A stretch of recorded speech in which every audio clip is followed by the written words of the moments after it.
Welcome to Hockey Nights in Vegas, episode 86. My name is Eddie Rivkin. I'm joined as always by Chris Chapman from Fox Sports Las Vegas and the Vegas Golden Knights pre- and post-game show. This episode, like all others, is brought to you by the Las Vegas Advisor, www.lasvegasadvisor.com, your home for everything Las Vegas, and by my good friend and newly married Dr. John Pierce at Ageless Forever, www.agelessforever.net. The place to go if you want to be the best you. Chap? Yeah, and I'm out here at Marathon Law Group over in the medical district, which is where the office is, and come see Joe Riccio. He's my lawyer. He should be yours. And Joe has been kind enough to give us tickets for this Monday night, not tonight, but next Monday, November the 11th. Carolina will roll into town with William Carrier. So he's been nice enough to give us tickets. We've got parking for you as well, and you'll get a special dinner out of it as well. So Possibly with both of us. Possibly, yes. We will keep you updated on that one. But anyone is open to win. And listen, it's pretty easy. You know what you did last time to try to get the tickets for Saturday night. Eddie, why don't you go ahead and tell them what they have to do? We want you to like the podcast on the YouTube channel.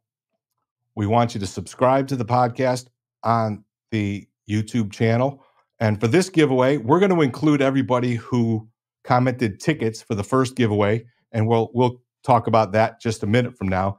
But for this giveaway, in addition to tickets, if you want to enter again, because you can enter as many times as you want, the secret code is 28.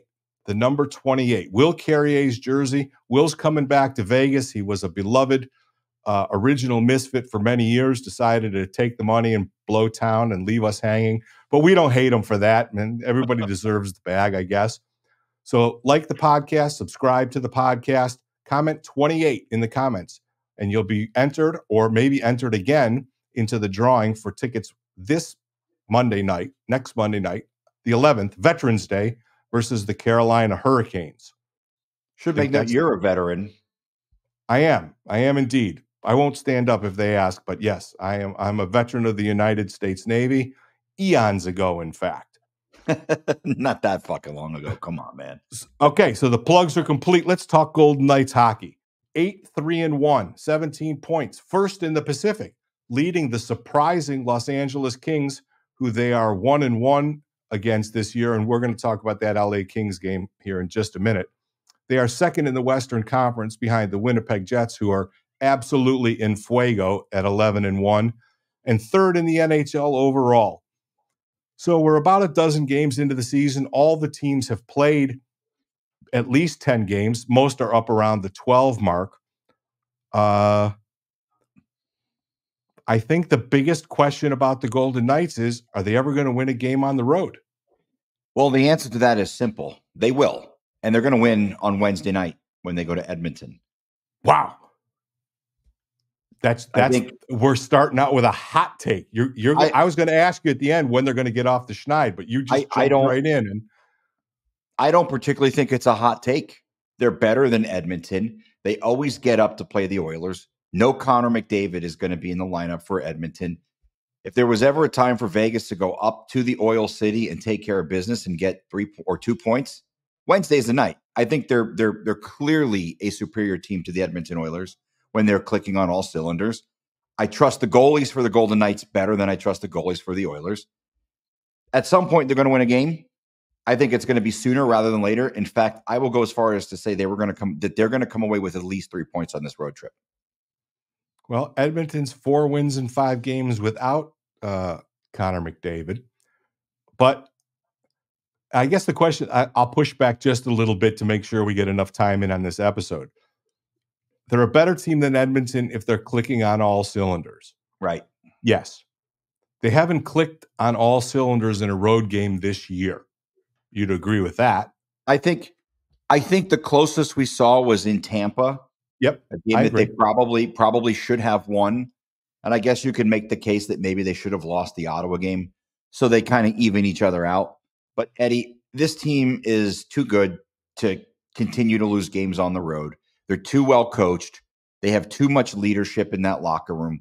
They have too many players who are too good. I mean, look, you've had one road game with William Karlsson, and it was against a team that you had already beaten 6-1, who was also coming off a loss to the San Jose Sharks.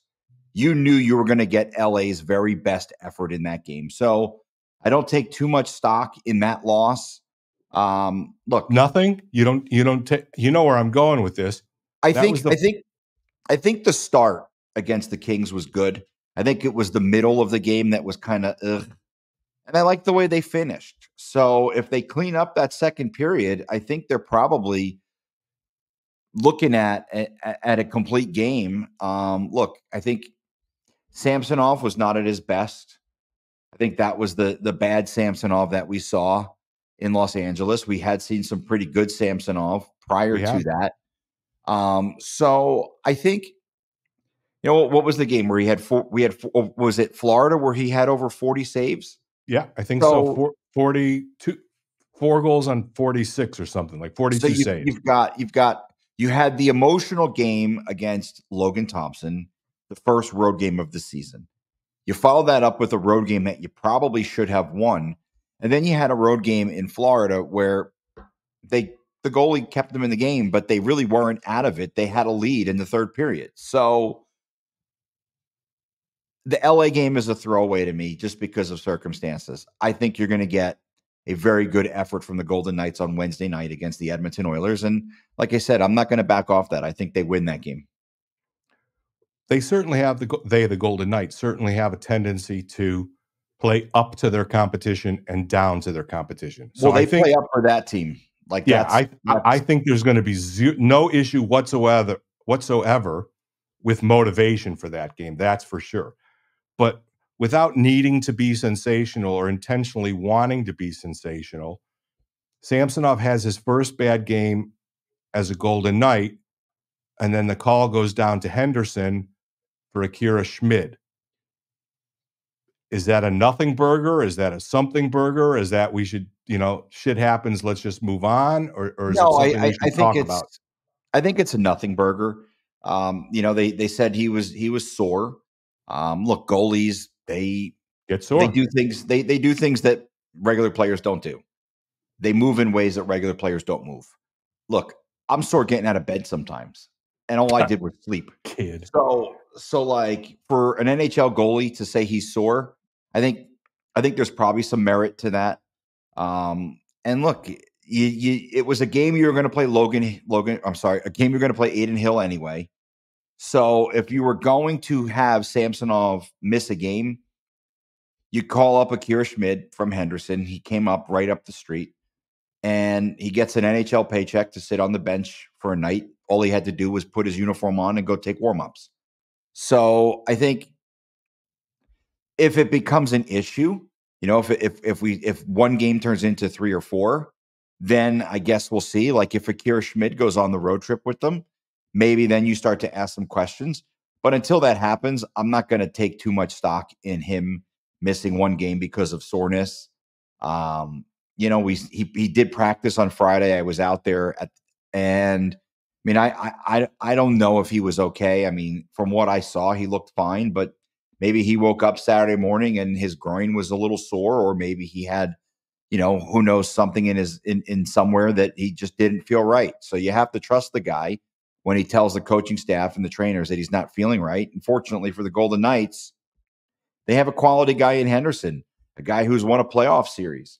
So I think it's not a bad situation for the Golden Knights if they have to give a phone call to Akira Schmid and have him drive up the road, get on the 215. I mean, I don't know what part of town he lives in, but to get on the 215 and head down the T-Mobile. So I think I'm not too worried about it. If it turns into a longer term issue, then we start to ask questions. But I think we don't ask questions until it turns into a longer term issue. Well, I think the key point that you made that you kind of sped right past is today's Monday the 4th. The Golden Knights are off today. They practice tomorrow morning at 11 o'clock before flying up to Edmonton. Right. I think the picture will be infinitely more clear if Akira Schmid is practicing tomorrow. Right. Because if he's practicing with them, he's flying with them. He's and going. If I was a gambling man, I would say that Aiden Hill probably starts Wednesday, and Akira Schmid gets his first start of the year up at Climate Pledge on Friday night against the Kraken. Does that sound reasonable? Assuming Samsonov doesn't feel better and gets on a plane and flies up to Seattle himself on Friday. So, well, you know what? They're at the point now where they don't have to rush anything. Yeah, that's a fair point. If he's the slightest bit in discomfort, uncomfortable, whatever take some time off, get better. Take a few days, get with the medical staff, stay with the medical staff. I mean, listen, they believed enough in Akira Schmid to bring him here. Right. I think that it was always the plan to get him some NHL games. It's like you said, he's probably got 20 or 30 NHL starts, and he has won a playoff series. I think he's somewhere in the 40s in terms of NHL career starts. Yeah. And he's got that win. He helped the New Jersey Devils beat the New York Rangers, and it was a series that he played really well. It was kind of a goofy series, for New Jersey, but he has 43 career games played. He's 14, 18, and 3, and he has 1 shutout. So, he's got some experience. He started 15 games last year. He started 14 games the year before that. I remember watching his very first game because, I grew up a New Jersey Devils fan, and I like to watch them whenever I have the opportunity. And they were talking about Akira Schmid, who came from Switzerland, and he had been a guy that had been in the minors for the Devils. But I think he's a guy that they're really high on, Eddie. And he's a very young guy. He's only 24. So he's a guy that they are a fan of. The interesting thing about Akira Schmid that a lot of people may not know, he played in the Western Hockey League. So he came from Switzerland as a young boy and played juniors in Canada. He played for Lethbridge. So he's a guy that listen, if there's anything we know about this organization, it's that they have the Western Hockey League scouted maybe better than any team in the NHL. And Akira Schmid is a guy who I'm sure they saw a bit of. He was drafted in 2018. And I don't want to, read too much into it, but clearly they like him a lot for them to trade Paul Cotter for him and obviously Alexander Holtz. So we'll see, we'll see if it turns into nothing or if it becomes a long-term issue for Samsonov. I don't think it's going to be, but stranger things have happened. I'm not a doctor, so ultimately depends on how he feels. All right, before we jump into the next topic, let's get a word in from my very good friend, the happily married Dr. John Pierce. I'm here with my good friend, Dr. Pierce. We're going to talk about cool sculpting. Back in the old days, it was liposuction. But then if you see the after pictures, they're entirely bruised up. People look like just death, and the recovery is brutal. Nowadays, there's this thing called cool sculpting. Cool sculpting is really cool. It's non-invasive. Medical term is cryolipolysis. Basically what happens is fat cells freeze at a higher temperature than the skin cells or other cells in the body. We can freeze the fat cells and not damage any other tissue around that. Those cells will die. They go what's called apoptosis, or programmed cell death.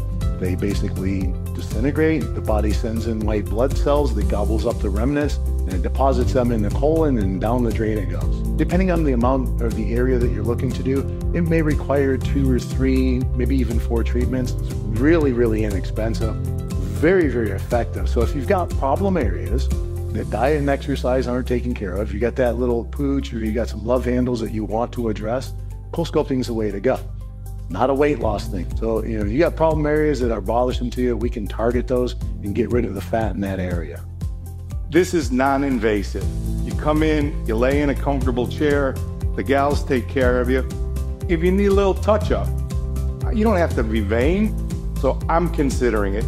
If you want to consider it, send a message to the gals, www.agelessforever.net. Make an appointment. The first consultation is free. They'll walk you through the entire process, www.agelessforever.net. Send a message, take advantage of the free consultation. Wouldn't be bad to look better naked, would it?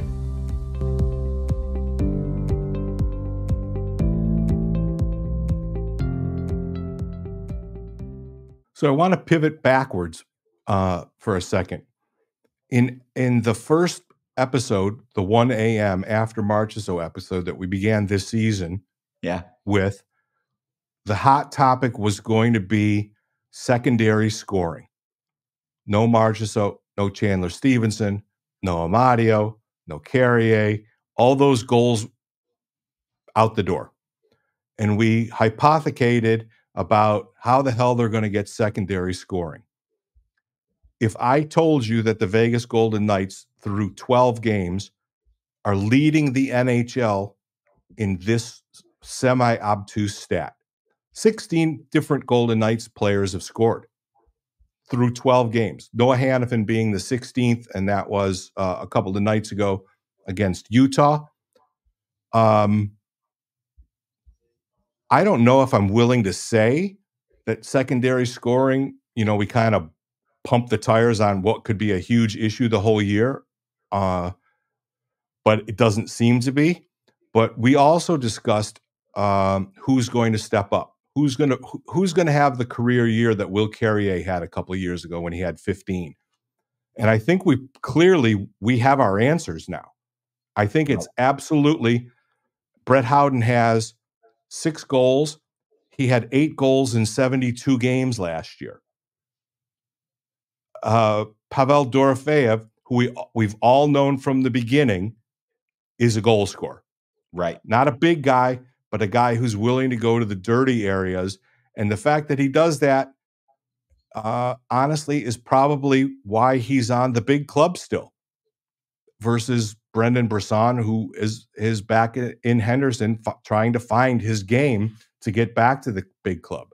Right. So with Howden, with Dorofeyev, with Barbashev, which is not really secondary scoring when you play on a line with Mark Stone and Jack Eichel. But the bottom line is he's finishing, right? Right. All of a sudden, Alexander Holtz had a 5-game point streak. I think maybe we cried the sky is falling before we didn't have enough faith in Bruce to solve the riddle. Does that seem fair? Yeah, and it's crazy. I'm going to make another bold statement here on this week's show. I am ready to say that Pavel Dorofeyev is not secondary scoring. I think he's a guy who, after only what are we talking? Maybe 80 games in the NHL. I mean, he's basically played one full season in his career, maybe a little bit more. He's a guy who has found the ability to put the puck in the net. We saw it last year. We're already seeing it this year. I'm going to pump the brakes here a little bit, and I'm going to say he's not going to score 40 goals. But, Eddie, he's on pace to score over 40 goals. Pavel Dorofeyev has a special talent for getting to the net. The goal he scored on Saturday night, first of all, the play starts with an unbelievable play by Brett Howden to keep the puck in the offensive zone. Howden then finds Tomas Hertl, who swings the puck across the ice, and there's Pavel Dorofeyev on the doorstep staring into an open net. The goal he scored against LA, the backhand, he skates around multiple players and dances and backhands it into the net. The goal, very, very high degree of difficulty. The goal he scored on Saturday, I don't think he's ever going to score an easier goal in his career. He has the ability to get to the spot that he needs to be in to put the puck in the net. And then finishes. Yes. There's after he gets to the spot, he does the job. There is no issue or lack of confidence from Pavel Dorofeyev when it comes to finishing plays. I love his game. He's a guy who I think when they drafted him, this is kind of what they expected. I don't know if they expected it this soon for him to figure it out so quickly, but Bruce was in love with the guy last year. And then unfortunately he got hurt. But I think it's time we stop looking at Pavel Dorofeyev as a secondary goal scorer and start looking at him as one of the leaders on the team when it comes to goal scoring. I'm going to ask you, because it's a good segue, who's going to end up leading this team in goals? I think at the end of the day, it's still Jack Eichel. I disagree. I think that he's, what's the saying? He's the straw that stirs the drink. Right. He's certainly a pass first 1C. But along with being a pass first 1C, he has an absolutely elite shot and an absolute elite release. He still does not shoot as much as I would ask him to, hope to, however you want to phrase that. But I think that he has such incredible hockey IQ, and he's so incredibly present in the moment. I think he knows when he needs to be superstar Jack Eichel versus I'm going to get Mark Stone 85 points and I'm going to get Barbashev 25 goals, Jack Eichel. So I think that depending on how the season plays out, if they go into a little bit of a lull as far as scoring goals, which they haven't had yet, but is sort of inevitable. They're still shooting at an absurdly high percentage. If that lull comes, I think we're going to see Jack shoot more and score more. If they maintain a fairly high goal production up and down the lineup, they continue to get contributions from Keegan Colasar and from Brett Howden and from Nick Waugh, and Alexander Holtz continues to flourish on a line with William Karlsson, who makes everybody he plays with a better player. I mean, it's beyond question that this is the best Alexander Holt that's been in the NHL. That's not even worth discussing. Right. But I still think that at the end of the day, Jack is the straw, and he's going to certainly lead the team in points. But I can see Mark Stone going 25-45 for 70, something like that. He's got 20 already. He's tied for second in the league with 20 points through 12 games. If, of course, the proviso, he stays healthy, he's going to be 70-80. If he's 70-80 and Barbashev scores 25 goals, that puts Eichel in the 90s. So I'll stick with Jack Eichel. Certainly, without question, will lead the team in points. Right. But I still think he gets there in the low 30s for goals, 33, 34, something like that. I think it's going to be his line mate. I think it's going to be Ivan Barbashev, who will really. Yes, I think Barbashev will be the team leader in goals because I think Stone and Eichel are such elite playmakers that it puts Barbashev in a position where he's almost uncoverable because so much emphasis is on Jack and Mark and what they can do. Stone and Eichel have 28 assists between them. 8 goals, 28 assists. In 12 games, ladies and gentlemen. Yes. Jack Eichel, I believe, Mark Stone, believe it or not, Eddie, has 20 fucking points already on this season. Jack Eichel, 16, 13 assists to go along with 3 goals. Like, you don't need Barbashev to distribute the puck. No. Barbashev just has to put the puck in the net. No, he can have a Cy Young season. Right. You know what that means? He can have 28 goals and 3 assists. Yeah. He can have a Cy Young scoring system. They don't need apples from Barbashev.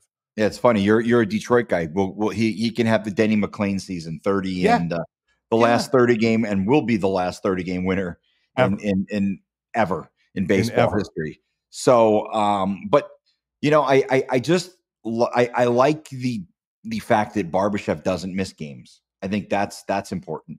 But I like the 2 guys that he's playing with because it allows Ivan Barbashev. It's impossible to say he's a forgotten man, but he's a forgotten man when he's out there with Eichel and Stone. Now, the key is going to be Mark Stone has to stay healthy. Yes. Like that's But as he said, he felt really good until he got hit by Yakov Trenin and that fucking ruptured spleen that we talked about ad nauseum last year. You know, that's an unpredictable injury. That's not something you can foresee, right? If a guy's having back issues, maybe it lingers a little bit. A ruptured fucking spleen from a check, that's not something that is ever predictable. So there's always the unpredictability of injuries in the NHL. But I believe Mark Stone, and I trust Mark Stone when he says that he feels healthy and he feels good. He looks. We He talked looks about this, good and too. it's another Skivvies reference. But we see him after the game. He looks right? really good. He looks lean. He looks healthy. He looks faster on the ice to me. I think that than he ever has. But you know, I think your point's really well made. And I think the reason that it's really well made is Barbashev's going to have a huge shooting percentage because all of his chances are going to be grade A chances because he's being set up by Mark Stone and Jack Eichel. Not to say that he can't earn his ice because he does, because he goes to the dirty end of the ice, to the dirty areas of the ice, rather. Right. But he's going to get more freebies and more tap-ins and more yawning cagers simply because of the people that he plays with. And, you know, I still think it's Jack, but I agree with you 100% that it could very easily, if that line stays healthy, and that's the proviso, we'll say it every episode probably till the end of time. Right. If that line stays healthy, he's going to be the greatest benefactor, you know, certainly. And I mean, he's going to be, well, I guess it's probably fair to say this year's Zach Hyman. How's that for a parallel? Zach Hyman had what, 57 last year playing something with like McDavid? That. Yeah. No, I don't. Obviously, we don't think Barbashev's going to score 50 something goals. But no. But you know, I was thinking about it the other night. This team is going to have probably 7 or 8 guys, and maybe more, who score 20 goals. No, I don't think so. Here we go. Hear me out. Eichel, Stone, Barbashev. All 3 guys in your top line are going to get to 20 goals. Okay. Providing they're healthy. Dorofeyev is going to get to 20 goals. I think Tomas Hertl is going to get to 20 goals. I think William Karlsson will get to 20 goals. That's what, 6 guys right there? I don't think Keegan Kolesar, Brett Howden, I think that's a lot to ask of those guys. But if here's the other thing. When Victor Olofsson comes back, he's a guy, and we don't know when he's going to come back, but he's already shown that he can put the puck in the net. So that's 7 right there. That doesn't include if Holtz gets hot. I'll give you a fairer thing. I disagree with that number. I think it's a little bit high. But how about 14 guys with 10 or more? Well, I think you're already knocking on that doorstep. Right? We can already see how that could. I mean Keegan Kolesar could get 10. Could get 10 or I mean as high as not that many. And here's the other thing. You have 2 defensemen who I think could get to 10. And Shea Theodore and Noah Hannafin. I think Pietrangelo for sure, if he stays healthy, is a better distributor. By the way, 13 points for Alex Pietrangelo to start the season. Yeah. Like, I think you and me both love Pietrangelo's game to begin with. This year especially, I think he's been the best defenseman by a lot. He looks so much better. And I don't know how he does it. The guy's in his mid-30s. Like, how does a guy in his mid-30s get better than he's maybe looked the last 2 or 3 seasons? Because he had from very early or mid-April until camp in October to get healthy. To recover from, to recover with whatever the hell hurt him all of last year. That hang on a second. I'm getting a phone call from Donald J. Trump. It's the day before election. I'm sorry, Mr. President. I'm doing a podcast. I'll have to get back to you. He'll never tell us. I would love to have him as a guest on the pod. He's opened up so much from when he first got here, right? He's funny and jovial. And when he first got here, he was pretty stiff. And he came in the locker room the other night, to grab a water, and he saw we were all waiting for Noah Hannafin, and he walked in and he looked at all of us and he goes, "Nope," and he grabs his water and he walked right out. Yeah, but two times he came in looking for something, and so I hear that. And I've never really had an in-depth conversation with him, but I have been told that he is a very interesting guy in terms of he's very well versed in a lot of different things that you could chat with him about. I hear he's a big fan of the PGA Tour. Or is that even, or is it Live? I don't even know. I just know he's a big golf fan. He likes to watch it and bullshit about it. So unfortunately, that's something I don't know a whole lot about. So it's not like I could walk up to him and be like, "Hey, you watched the tour this week or whatever." But that I can take care of the golf stuff because I'm a degenerate golf viewer. But he is playing at a level that I think he maybe hasn't played at since he was in St. Louis. It's health, man. I'm telling you, he had 4 months where he could do as little or as much as he wanted. This is the Petro that they got from St. Louis. 1,000% it is. And in retrospect, looking back at how we spoke about him last year, we were probably wrong because we didn't know. And I said this a couple episodes, and I'll fall on my sword saying the same thing again right now. He was absolutely hurt all year last year. His mobility is 10 times what it was last year. His shooting, his accuracy, he might have just had old man's body from too much hockey last year, right? Right. But for whatever his regimen was from the time they were eliminated from the Dallas series through the captain skates into camp, he's healthy. And for as many hockey miles as he has on him, and that odometer's got a big old number, this is the best Alex Pietrangelo that we've seen as a Golden Knight. And I'm not going to even argue with anybody because I know I'm fucking right.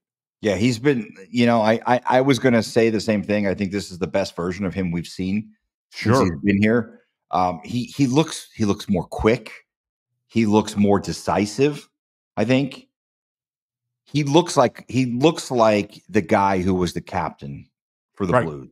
Of a Stanley Cup champion, St. Louis Blues. And for everyone else in the league, when you already have a Shea Theodore and a Noah Hannafin, what's pretty incredible to me is I feel like Hannafin and Theodore have both had their periods of time where their game has been really good.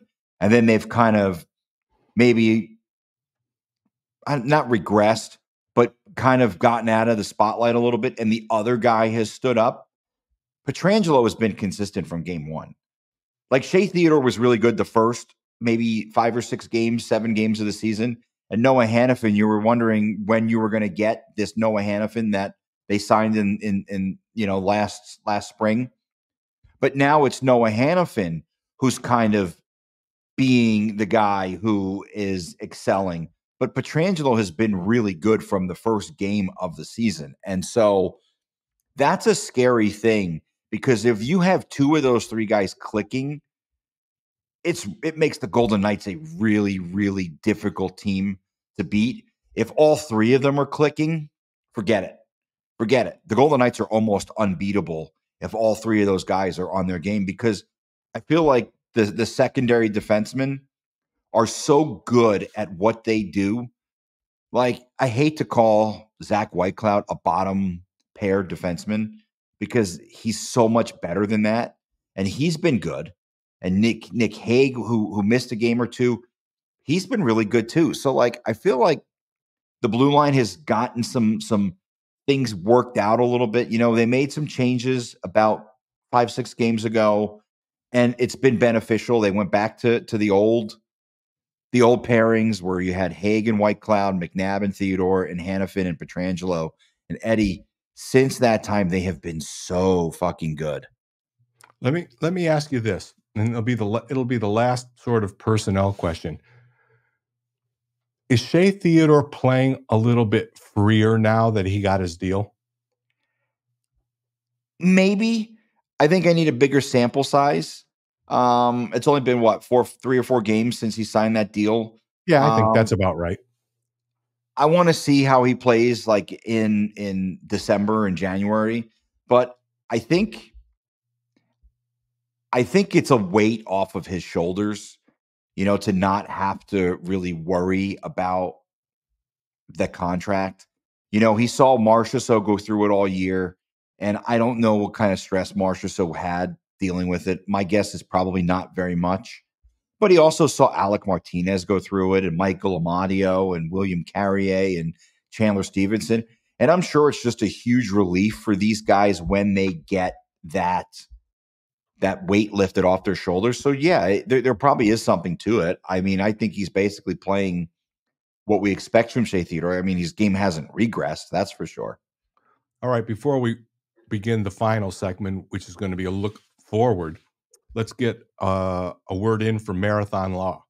I'm here with Joe Riccio from Marathon Law Group. And Joe, sometimes when couples go through divorce, one of the partners will deprive the other partner of visitation with their children. Obviously, this is never a good situation for anybody. So what steps can someone take to maybe deal with this type of issue if it arises? Well, thanks, Chris. One of the most important things you can do is make sure that you have a court order.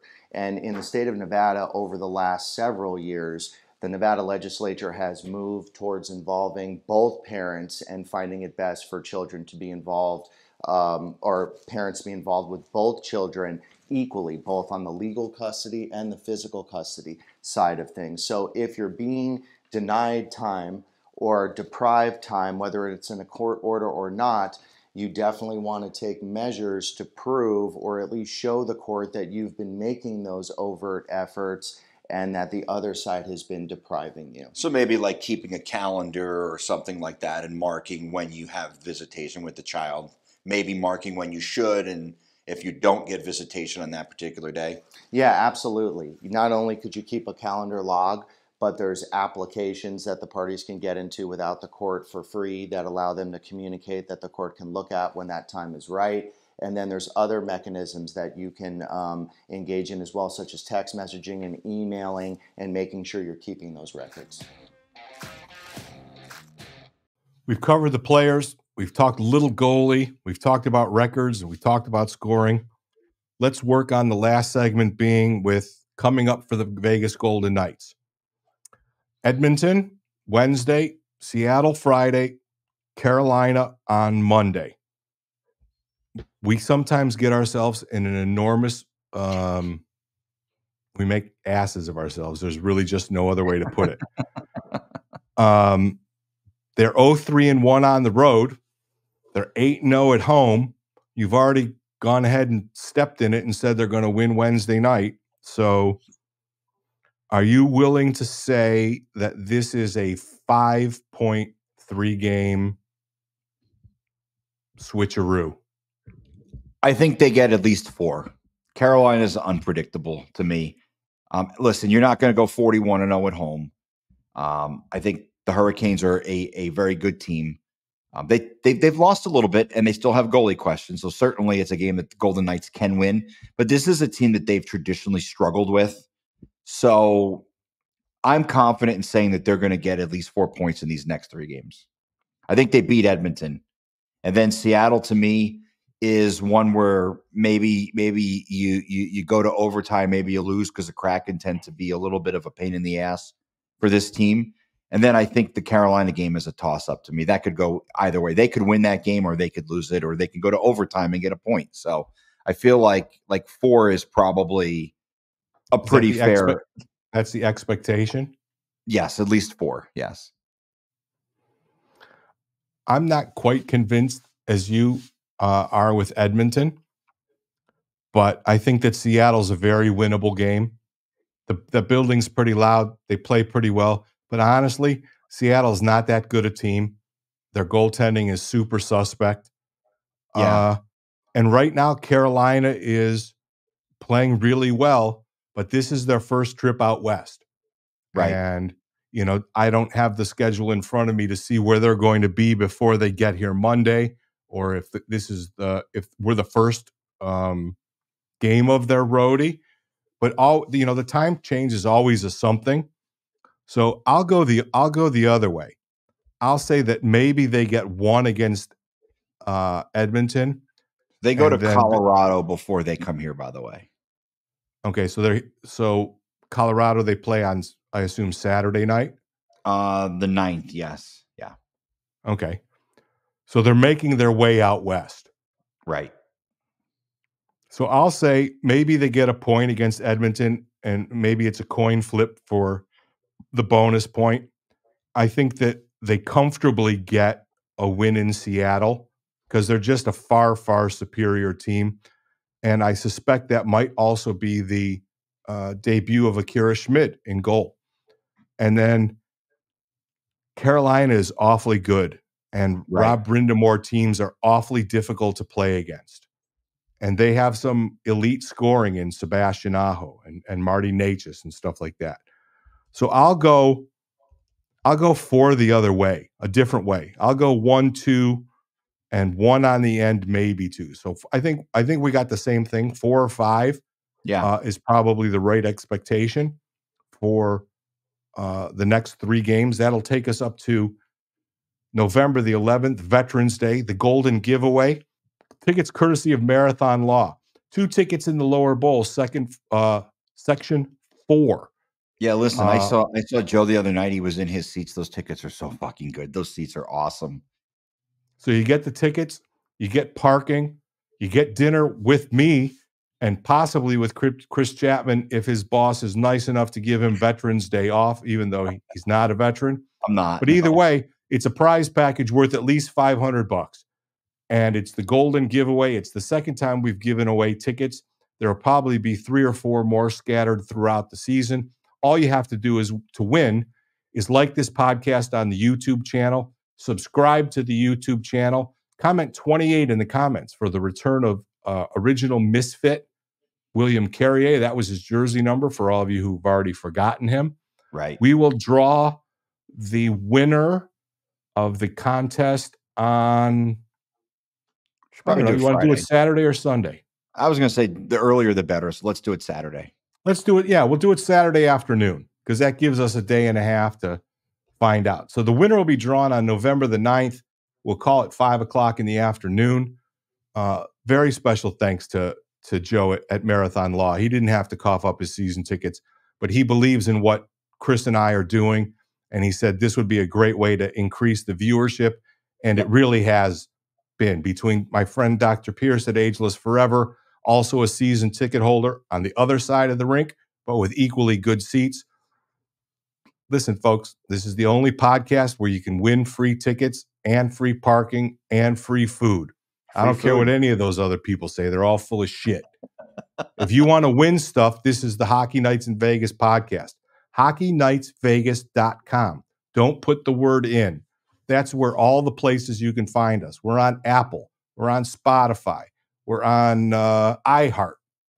We have an Instagram page where we'll be putting up more simple, quick clips after the games and things like that. Give us a look. Give us a like. Give us a subscribe. And hell, you never know. You may end up getting a nice dinner with Chapman and I one day. So that's gonna be it. We're working at record pace here. 40 minutes in. No major flubs, only a couple edits for our good friend Tom Golly at TTM Creative in Nashville to clean up for us. We will be back next week, actually. But, we should thank the other sponsors. Las Vegas Advisor, www.lasvegasadvisor, your home for everything Las Vegas.